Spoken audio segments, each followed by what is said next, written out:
Welcome back po sa programa ng Power to Unite with Elvira.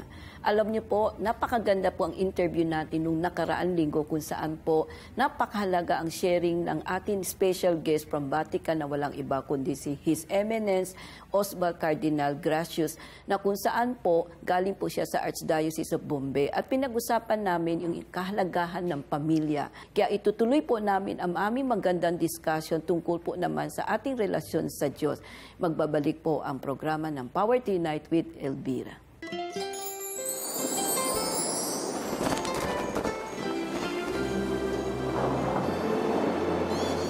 May maganda daw po kayong balita. May biyayang darating sa atin. Hinirang ang ating bayan.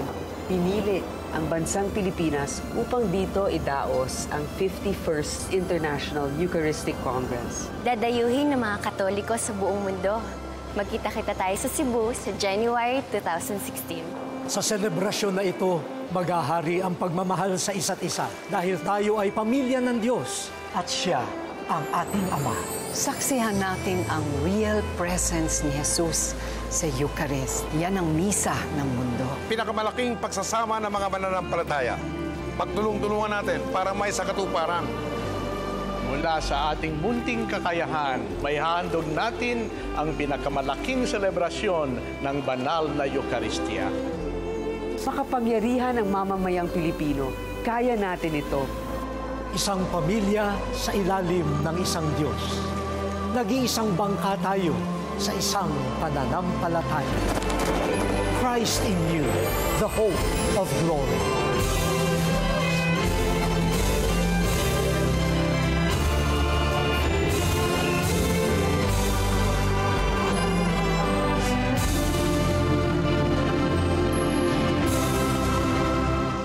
Eminence, welcome back to Power to Unite with Elvira. And I really am grateful that you take time again, to share some of your views about what is happening in the world right now, And we know your role as president of the Federation of Asian Bishop Conference is very, very important because as we said a while ago, or maybe in last week, that Asia is so diverse.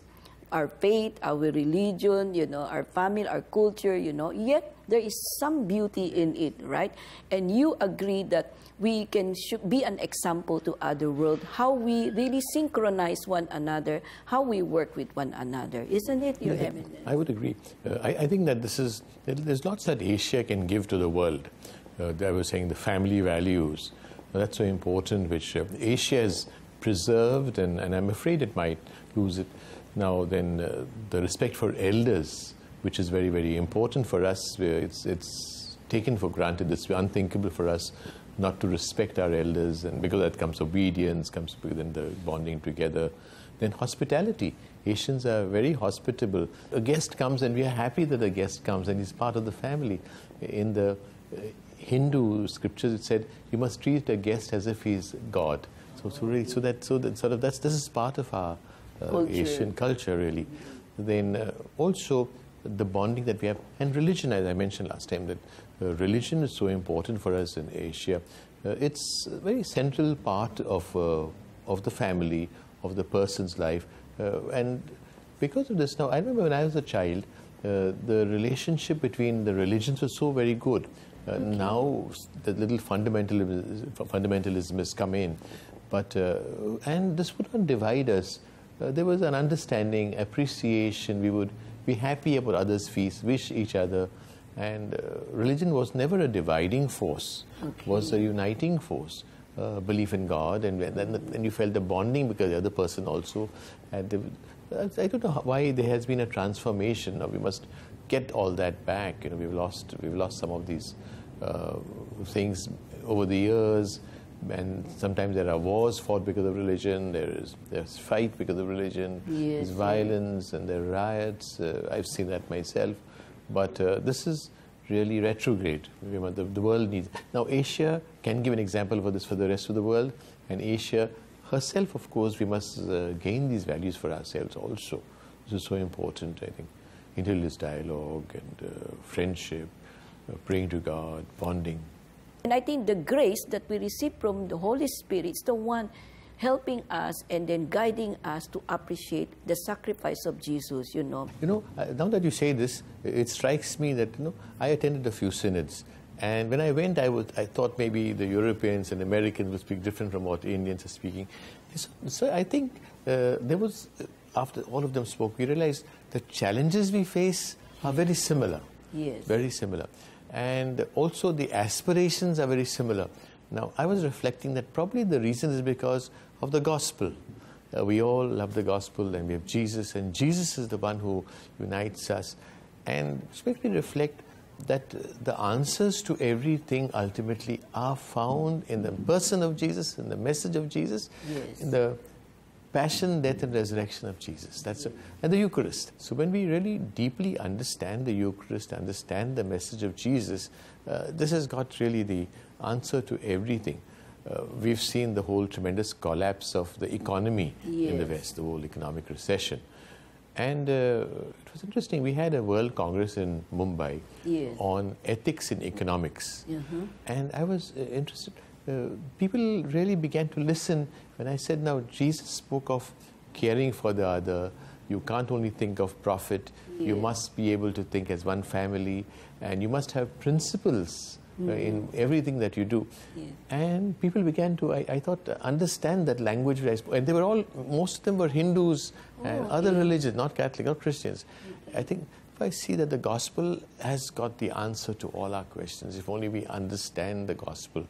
And therefore, I think Christ will transform our society. I mean, he's the answer. One of the things I think people must understand, and that's important for dialogue, that Jesus and Pope St. John Paul II always said, don't feel threatened by the gospel. Don't feel threatened by Jesus. He's not come to destroy religion, destroy any other faith. He's come just to fulfill, to give us the message of God's love. And I think, and we Christians maybe also must understand that we're just come here to give God's love and to sacrifice ourselves and live as one family and make everybody happy. That's I think that is important. That struck me, what you say is true. The gospel is really uniting. The gospel also is inspiring, and the Holy Spirit ultimately, fills our life for everything. I think that's the message, that God, sacrificed His Son because He loves us so much. I think because of His love too much, that sometimes we took Him for granted. Yes, it's very true. Very true. I think every religion, we must help other religions also to understand themselves, as we also understand our own faith better in our dialogue. When I look around and I see like fights and bombing and wars, and when you reflect, all this is because people want more power, or they want more money. And exactly what Jesus gave, authority is service. The world this is not the end. You've got to go for your Father's mansion. Exactly the value. If only we get back, I think there'll be total peace. There'll be peace. That's what we must give. And I hope, like all these meetings we have, like the Eucharistic Congress, which you'll have in Cebu and I'll have in December, I hope they gradually give a message to everybody that really Jesus is everything. Jesus wants us to live our lives of service, of caring for others, of sacrifice, and that will really make others happy and make us happy and transform society. We want to make the liturgy relevant to life, so we're going to concentrate on how to celebrate the liturgy, making sure it's celebrated with dignity and with decorum, beauty, and also to see how we could enculturate it more and make the liturgy really attractive and a God experience.